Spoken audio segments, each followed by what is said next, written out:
સાબરકાંઠા જિલ્લાના તલોદ મધ્યમાં આવેલ મરચું હળદર ફ્લોર ફેક્ટરીમાં આગ લાગવાની ઘટના સામે આવી છે.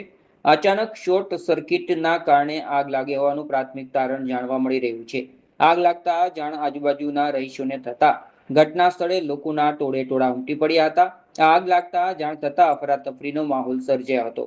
ભારે જહેમત બાદ આગ પર કાબુ મેળવવામાં આવ્યો હતો અને બચાવ કામગીરી હાથ ધરવામાં આવી હતી. આગ લાગતા લાખોનું નુકસાન થવા પામ્યું હોવાનું પ્રાથમિક તારણ સામે આવી રહ્યું છે.